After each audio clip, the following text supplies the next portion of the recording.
Hi hello నమస్తే. Welcome to our channel. నేను మీ సిరి. ఇంకా మన ఛానల్‌ని సబ్స్క్రైబ్ చేసుకున్నట్లయితే ఇప్పుడే సబ్స్క్రైబ్ చేసుకొని కథని మొదలుపెట్టండి. లేకపోతే వీడియో స్క్రోలింగ్‌లో మన ఛానల్‌ని మీరు మిస్ అయిపోవచ్చు. అందుకే మిస్ చేయకుండా సబ్స్క్రైబ్ చేసుకొని, లైక్ చేసి వీడియోని స్టార్ట్ చేయండి. Mrs Agastya part 161. రచన హాస్పిటల్‌లో ఉంది కదా! అరవింద్ అక్కడే ఉన్నాడు కదా! అంతవరకు చెప్పుకున్నామండి కదా! రచన తల్లి రూమ్ బయట ఉన్న అరవింద్‌ని చూసి అతనే అని పోల్చుకుని దగ్గరికొచ్చింది. "ఏమైంది బాబు? రచనకి ఏమైంది? యాక్సిడెంట్ ఏంటి?" అని కంగారుగా అడుగుతుంటే, "పెద్ద యాక్సిడెంట్ కాదండి. కళ్ళు తిరిగి పడిపోయింది. నాకు ఇంటి అడ్రెస్ తెలియక ఏం చేయాలో అర్థం కాక హాస్పిటల్‌కి తీసుకొచ్చాను." ఆమెకి అర్థమయ్యేలా కంగారుగా లేకుండా చాలా మామూలుగా చెప్పాడు అరవింద్. నచ్చజెప్తున్నట్టుగా ఉన్నాయి అతని మాటలు. అప్పటికి గానీ ఆమె ఊపిరి పీల్చుకోలేకపోయింది. "నేను చూడొచ్చా బాబు?" అంది. "లేదండి. డాక్టర్ అబ్జర్వేషన్‌లో ఉంది. వాళ్ళు చెప్పినప్పుడు వెళ్లి చూడాలి. మీరేం కంగారు పడకండి. తను చాలా బావుంది" అని అన్నాడు అరవింద్. అతనికి చేతులెత్తి నమస్కరించింది ఆవిడ. "మీ మీద మీ మేలు అసలెప్పటికీ మర్చిపోలేను అరవింద్" అన్నది కృతజ్ఞత నిండిన చూపులతో. ఆమె మాటల్లో స్పష్టతతో పాటు ఆమె నడుచుకునే విధానం చూస్తుంటే ఆమె అన్నీ తెలిసిన వ్యక్తిలా ఉంది. నార్మల్ వ్యక్తిలా అనిపించలేదు అతనికి. రచన తల్లిలా కూడా లేదామె. రచనకి అక్కలా అనిపిస్తుంది చూస్తుంటే. ఆమెకి కుర్చీ చూపించి కూర్చోమన్నాడు. "మీరిక్కడే కూర్చోండి. ఫోన్ కాల్ మాట్లాడుకుని వస్తాను" అంటూ పక్కకి వెళ్ళిపోయాడు అరవింద్. వెంటనే రాజ్‌కి ఫోన్ చేసి ఆ మేనేజర్‌కి లైఫ్ లేకుండా చేయాలని డిసైడ్ అయిపోయాడు. వాళ్ళు కొట్టిన దెబ్బలకి ఆ మేనేజర్ అప్పటికే సగం చచ్చాడు. పోలీస్ కంప్లెయింట్ ఇచ్చి స్టేషన్‌లో పెట్టించారు రాత్రికి రాత్రి. అతనికింకా పెళ్లి కాలేదనే విషయం ఇంకా బాగా యూజ్ అయింది అరవింద్‌కి. అతని మీద జాలి పడేయకుండా చేసింది ఆ విషయం. తన ఆఫీస్‌లో ఉండి, తన ఆఫీసుని అడ్డుపెట్టుకుని, తమ ఎంప్లాయీ మీద ఇలా దౌర్జన్యానికి పాల్పడ్డం అరవింద్ భరించలేకపోతున్నాడు. అతనక్కడికి ఎలా వచ్చాడో గుర్తు చేసుకున్నాడు అరవింద్. తను వేరే బ్రాంచ్ నుంచి ఇంటికి వెళ్ళిపోతుంటే, ఈ ఆఫీస్ సీసీ ఫుటేజ్ చెక్ చేశాడు. అతను 2 రోజులకొకసారి చూస్తుంటాడు. అదంతా కామన్. రాజ్ ఎప్పటికప్పుడు చెక్ చేసి అతనికి రిపోర్ట్ ఇస్తుంటాడు. ఆ రోజు కూడా రాజ్ ముందే చూశాడు. "Sir, manager Kantharao cabin CC cam 1 week నుంచి రికార్డ్ అవ్వలేదు." డౌట్ రైజ్ చేశాడు రాజ్. మరికొద్ది రోజుల్లో సెక్యూరిటీకి కాల్ వెళ్ళింది. అరవింద్ నుంచి కాల్ రావడంతో అతను భయపడి వెంటనే కాంతారావు క్యాబిన్ క్యామ్‌కి కనెక్షన్ ఇచ్చాడు. అప్పటికే అతనికి డబ్బులు ఇచ్చి మేనేజ్ చేస్తున్నాడు. తన ఉద్యోగం ఎక్కడ పోతుందా అని కాంతారావు మాటలు పట్టించుకోకుండా ఆ సీసీ క్యామ్‌కి కనెక్షన్ ఇవ్వడంతో ఒక్కసారిగా ఆ క్యాబిన్‌లో జరిగేదంతా అరవింద్ మొబైల్‌కి వచ్చేసింది. మాటలైతే వినిపించడం లేదు కానీ కాంతారావు ఏదో అనడం, రచన కొట్టడం అతను చూశాడు. ఏదో జరుగుతుందని అతనికి అనిపించింది. అరగంట నుంచి ఆఫీస్‌లో కొన్ని క్యామ్స్ పనిచేయడం లేదు. వెంటనే రాజుకి చెప్పి ఆ బ్రాంచ్‌కి బయలుదేరారు. అక్కడ ఏం జరుగుతుందో చూస్తూనే ఉన్నాడు అరవింద్. అతని పిడికిలి బీసుకుంది. అతను ఆఫీస్‌కి దగ్గరికి రావడంతో రచన మూవ్‌మెంట్ ఎలా ఉంటుందా అని కాస్త నిదానంగానే ఉన్నాడు. అప్పటికే సెక్యూరిటీని అలర్ట్ చేశాడు అరవింద్. అరవింద్ చేరుకునేసరికే రచన ఆ మేనేజర్ మొహం పగలగొట్టి బయటకొస్తుంది అప్పటికే. లోపల లైట్స్ అన్నీ ఆఫ్ చేసి ఉన్నాయి కానీ అరవింద్ టైం లేక లోపలికి పరిగెత్తాడు. రచన భయంతో పరిగెడుతూనే ఉంది. ఆయాసపడుతూ తనకి ఎదురొచ్చింది. ఆమెను ఒడిసి పట్టుకున్నాడు అరవింద్. ఆమె భయానికి ధైర్యం అవ్వాలనుకున్నాడు ఆ క్షణం. అతను లేకపోయినా రచన తప్పించుకునేది కానీ అతను వెళ్ళడం ఇలాంటి మనుషుల గురించి తెలుసుకునేలా జరిగాయి. అరవింద్ అన్నీ గుర్తు చేసుకుంటూ అక్కడే భారంగా కూర్చున్నాడు. తన ఆఫీస్‌లో ఒక వ్యక్తి వల్ల ఒక ఆడపిల్లకి ఇలా జరిగిందంటే ఇక తన ఆఫీస్‌లో పనిచేయడానికి ఏ ఆడపిల్ల వస్తుంది? అరవింద్ ఆలోచిస్తున్నాడు. ఆ కాంతారావుకి సపోర్ట్ చేసిన వాళ్ళు ముగ్గురు స్టేషన్‌లో పడ్డారు. వాళ్ళకి అరవింద్ వేసిన శిక్ష చాలా ఘోరంగా ఉంది. ఆ రాత్రి అరవింద్ అక్కడే ఉన్నాడు. "హలో మాస్టారు" కూతుర్ని గుండెల మీద పడుకోబెట్టుకొని అలాగే చూస్తున్న అగస్త్యని కదిలించింది శ్రీద. ఆమె వైపు కళ్ళు తిప్పి చూశాడు. అదెప్పుడో నిద్రపోయింది. నువ్వు నన్నింకా పట్టించుకోవట్లేదు. ఆమె మాటలకి కళ్ళు చిట్లించి చూశాడు అగస్త్య. "నిజమే కదా" అని కళ్ళు ఎగరేసింది శ్రీద. అవంతిని పక్కన పడుకోబెట్టి ఆమె భుజం పట్టుకుని దగ్గరికి లాక్కున్నాడు అగస్త్య. "పట్టించుకోకుండా ఉంటానా? ఇంతకీ ఎలా పట్టించుకోవాలి" అని అడిగాడు. శ్రీద అతన్ని విడిపించుకుని లేచింది. ఇలా ఆమె మోకాళ్ళ మీద కూర్చొని ముందుకు వంగింది. చూసి నేర్చుకో అంటూ అతని నుదుటి మీద ముద్దు పెట్టుకుంది. ఆ తర్వాత అతని గరుకు చెంపల మీద పెదవులు తాకించింది. పొడవాటి ముక్కు మీద వరకు చిన్న ముద్దు పెట్టుకుంది. అతను ఆమెని చూస్తున్నాడు. ఇలా అర్థమైందా అంటూ వెనక్కి సర్దుకోబోతుంటే ఆమె మెడ పట్టుకుని దగ్గరికి లాక్కున్నాడు అరవింద్. ఇంతేనా అంటూ ఆమె కళ్ళలోకి చూశాడు. ఇంతే, నాకు మరోలా వచ్చుగా ఆమె పెదవులు అందుకున్నాడు. మెరుపుగా మరుపుగా కళ్ళు మూసుకుంది శ్రీద.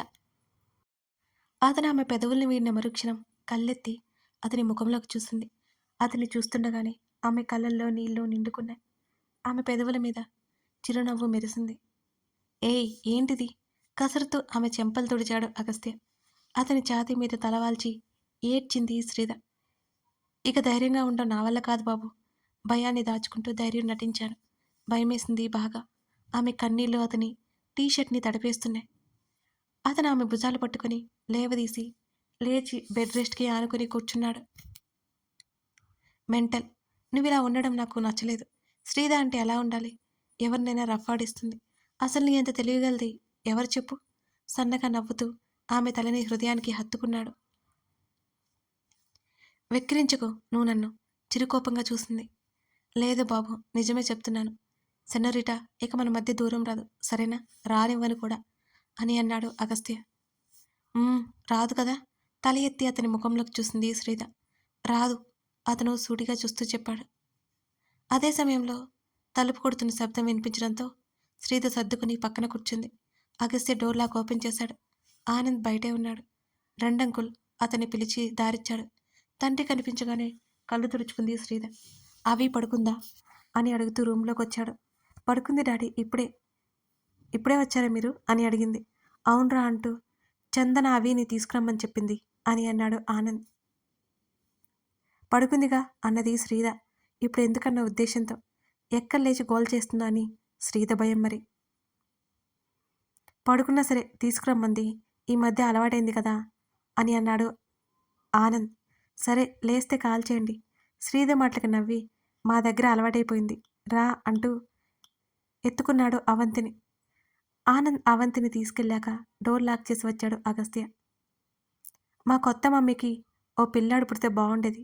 శ్రీద మాటలకి అయోమయంగా చూశాడు. అతని భుజం మీద తలవాల్చి వాళ్ళిద్దరికీ ఆ ఫీలింగ్ ఉండిపోయింది. బయటికి చెప్పకపోయినా ఉంటుంది కదా అని అన్నది. అలా అయితే ఇప్పుడు ఏం చేయలేం కదా మనం అని అన్నాడు అగస్త్య. చేయొచ్చు, అతని టీషర్ట్ బటన్ తిప్పుతూ అన్నది. ఏంటది? ఆమె చేతులు ఆపి ఆమె ముఖంలోకి చూశాడు. నేను ప్రెగ్నెంట్ అయితే అవిని వాళ్ళు చూసుకుంటారు, వాళ్ళకి కొంచెం బోర్ కొట్టకుండా ఉంటుంది అంటూ అతని ఛాతీ మీద గీరింది శ్రీద. ఇడియట్, దేనికి సంబంధం లేకుండా లింక్స్ పెడుతుంటావు చూడు నువ్వు అంటూ ఆమె తల మీద ఒక్కటేశాడు అగస్త్య. అబ్బా, నువ్వు నన్ను కొడుతున్నావు అన్నది కోపంగా. అయితే ఏంటి ఇప్పుడు? పొట్టతో ఉండాలి అంతేనా అంటూ ఆమె చెంప నిమిరాడు అగస్త్య. అరే, నా కోసం కాదు, అవి కోసం, మమ్మీ డాడీ కోసం, బామ్మ కోసం కూడా, నీకు బోర్ కొట్టకుండా కూడా అంది. అందరి మీదకి తోసేయడానికి ముందుంటావు కదా నువ్వు అన్నాడు నిట్టూర్చి. ఏదో ఒకటి కానీ, నువ్వు ఈ టైంకి అని చెప్తే నేను ప్రెగ్నెంట్ అయిపోతా అన్నది శ్రీద. పిచ్చా నీకు? నేను చెప్తే నువ్వు ప్రెగ్నెంట్ అవ్వడం ఏంటి? విసుగ్గా ముఖం పెట్టాడు. లాస్ట్ టైం కూడా నువ్వు 1 మంత్ అన్నావు, 1 మంత్లో ప్రెగ్నెంట్ అయిపోయాను తెలుసా? మహాతల్లి, అదేదో నేను క్యాజువల్గా అన్నాను. ఇన్ని సంవత్సరాలైనా వదలవదాన్ని. అతడు కళ్ళు చిట్లించి చూశాడు ఆమె వంక. లేదుగా, నాకు తెలియకుండా ప్రికాషన్స్ తీసుకుంటున్నావని నాకు డౌట్ అన్నది కళ్ళు చిన్నవి చేసి అనుమానంగా చూస్తూ. తిక్క మాటలు మాట్లాడకు, నేను నిజమే చెప్తున్నా. లాస్ట్ టైం కూడా అంటున్నా. ఆమె నోటికి చెయ్యడ్డు పెట్టి, ఏంటిప్పుడు నువ్వు ప్రెగ్నెంట్ అవ్వాలి అంతేనా అని మీదకు లాక్కుంటూ అడిగాడు అగస్త్య. వెంటనే అతని చేతిని తోసేసి, ఎస్ ఎస్, నీకోసం మీ అమ్మనిచ్చా, మరి నాకోసం ఇంకో బుజ్జిదాన్నో బుల్లిగాన్నో ఇవ్వవా అన్నది హుషారుగా. అబ్బా, కాస్త తెలివి ఉంది అనుకున్నప్పుడల్లా నా గెస్ రాంగ్ అని ప్రూవ్ చేస్తూనే ఉంటావుగా నువ్వు అగస్త్య విసుక్కున్నాడు. ఓయ్, నన్ను అవమానిస్తున్నావు నువ్వు అన్నది శ్రీద కోపంగా. సరే మరి, టైం వేస్ట్ చేస్తే ఎలా? ఆమె టాప్ లోపల గుండా నడుము మీదకి చెయ్యి పోనిచ్చాడు. శ్రీద విసుకుపోయింది. అది కాదు, ఆమె గొంతు పెగల్లేదు. ఏది కాదు అని అడిగాడు అగస్త్య. వెంటనే అతని చేతిని తీసేసి, ఇప్పుడు అందరూ ప్రెగ్నెన్సీ ప్లాన్ చేసుకోవడానికి ముందే డాక్టర్ దగ్గరికి వెళ్తున్నారట. ఆ తర్వాత ప్లాన్ చేసుకోవాలి. ఆమె మాటలకు మరో దెబ్బ వేశాడు అగస్త్య. అవన్నీ మనకు సెట్ అవ్వవు. నాచురల్ ప్రొసీజర్ చాలు సెనోరిటా అన్నాడు విసుగ్గా. ఏమో మనం కూడా ఒకసారి వెళ్దాం అంటుంటే, వెళ్దాంలే ఆమె మాటలు ఆపేస్తూ ఆమె పెదవులు అందుకున్నాడు. అతని నుంచి బలవంతంగా విడిపించుకుని, వెళ్ళాక ఇప్పుడు కాదు అంటుంటే ఆమె చెంప మీద ఒక్కటిచ్చాడు చిన్నగా. బిక్కమొహం వేసి చూసింది శ్రీద.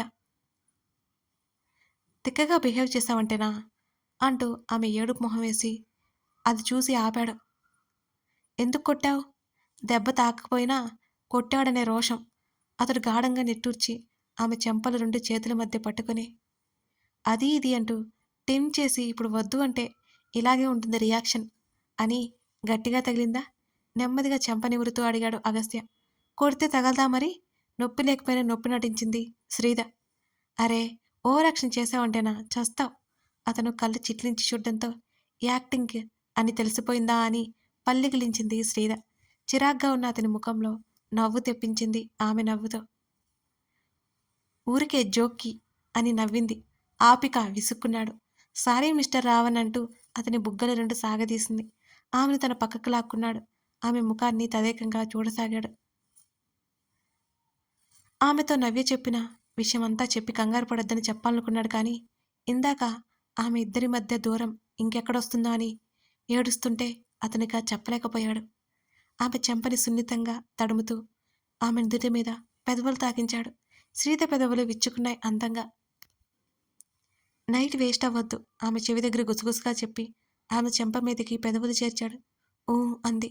ఆమె కళ్ళు మూసుకుపోయాయి తన్మయత్వంతో. అతని కోసమే ఆరాటపడుతున్నట్టు ఆమె పెదవులు మరింత సున్నితంగా అందుకున్నాడు. ఇద్దరిలో ఒక్కసారిగా ప్రేమావేశాలు వెల్లువెత్తాయి.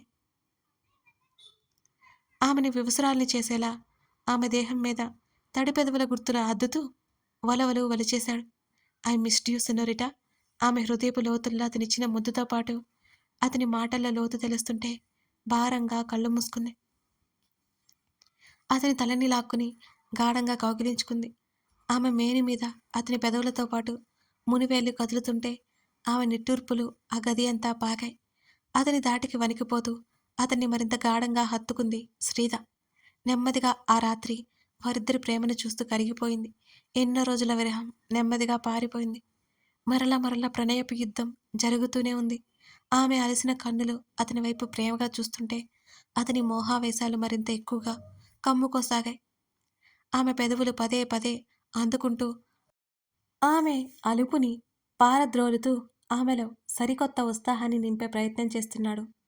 భారంగా అతని హృదయం మీద వాలిపోయి అతని ఛాతీ మీద ముద్దు పెట్టుకుంది శ్రీద. ఆమె శరీరానికి అతుక్కున్న జుట్టును సరిచేసి ఆమె తల మీద మరొక ముద్దు పెట్టుకున్నాడు అగస్త్య. నెమ్మదిగా ఆమె చెంప నిమురుతూ ఏదో ఆలోచిస్తున్నాడు అతను. తెల్లవారింది సార్, దెప్పి పొడిచింది శ్రీద. పడుకో అన్నాడు. మధ్యాహ్నం వరకు లేపావో ఊరుకోను చిరుకోపంగా చూసింది శ్రీద. ఆమె మాటలకి అతని పెదవులు మళ్ళీ విచ్చుకున్నాయి. ఇంకా బేబీ ఉంది నీలో. మరో బేబీ నీకు అవసరమా చెప్పు? ఆమె చెక్కేళ్ల మీద ముద్దు పెట్టుకుంటూ అడిగాడు. మరోసారి జుత్తు ముందుకు పడుతుంటే చిరాగ్గా వెనక్కి తోసుకుంది శ్రీద. ఇదిగో ఇలాంటి ఫిట్టింగ్లు పెట్టావంటే ఊరుకోను. కనేదానికి నాకులేని బాధ నీకేంటోయ్ అన్నది కోపంగా. అంటే ఆ తర్వాత ముగ్గురిని చూసుకోవాలంటే నాకు కష్టం కదా. నన్నెందుకు చూసుకుంటావు నువ్వు? అయినా నేను ఎక్కడికి పోతాను అని అడిగింది. ఐ మీన్ ముగ్గురు పిల్లల్ని చూసుకోవాలంటే కాస్త ఇబ్బంది కదా నాకు. అతని మాటలకు కళ్ళు బిగించి పళ్ళు నూరింది శ్రీద. ఆమె కోపానికి సమ్మోహనంగా నవ్వేశాడు. అతడంత స్వచ్ఛంగా నవ్వుతుంటే ఆమె కళ్ళల్లో సన్నటి తడిచేరింది. తను దూరమైన నాడు అతని ముఖంలో ఎనలేని బాధ చూసింది. ఈరోజు రెట్టింపు సంతోషాన్ని చూస్తోంది తను. అతను ఎప్పుడూ చెప్తుండేవాడు తను లేకపోతే అతను ఉండలేడని. ఆ మాటను ఆమె పట్టించుకునేది కాదు కానీ ఇప్పుడు అర్థమవుతోంది ఆమెకు కూడా. I love you mister Pravarakhya అని అనగానే మళ్ళీ మొదలు పెట్టావా అని నిట్టూర్చాడు అగస్త్య. సారీ సారీ ఇప్పుడు మన్మద అంటూ కన్నిగిటింది శ్రీద. ఇడియట్. కసురుతూనే సాఫీగా ఉన్న వీపు మీద ఒక్కటేశాడు. ఇదిగో మ్యాన్ హ్యాండ్లింగ్ చేస్తున్నావు. మా డాడీ ఉన్నారు చెప్తాని సంగతి. ఇష్టంగా అతన్ని కౌగిలించుకుంటూనే బెదిరించింది శ్రీద. అవునా భయమేస్తుంది మరి అని అన్నాడు. ఊరుకోరు మా డాడీ. ఆ అయితే ఏం చేస్తావో చేసుకో ఆమెను పూర్తిగా తన మీదకి తెచ్చుకున్నాడు అగస్త్య. ఓయ్! ఇక నన్ను వదిలేయ్ బాబూ! కంగారు పడి పారిపోవాలని చూసింది శ్రీజ. ముద్దొస్తున్నావు సెనోరిటా అంటూ మరోసారి ఆమె అధరాలు మృదువుగా అందుకున్నాడు అగస్త్య. కథ కొనసాగుతోంది. కథ నచ్చితే లైక్ చేసి కామెంట్ చేయండి. ఇంకా మన అరవింద్ అలాగే రచన కథ ఎలా ముందుకు వెళ్ళబోతుంది, శ్రీత అగస్త్య నవ్య సంగతి ఏంటి, ఇవన్నీ తెలుసుకోవాలంటే మీరు ముందు ముందు పార్ట్స్ని అస్సలు మిస్ చేయకండి. ప్రతి పార్ట్కి లింక్స్ ఉంటాయన్నమాట. అదన్నమాట విషయం. Thank you for watching this video. మరో ఎపిసోడ్తో మళ్ళీ కలుద్దాం.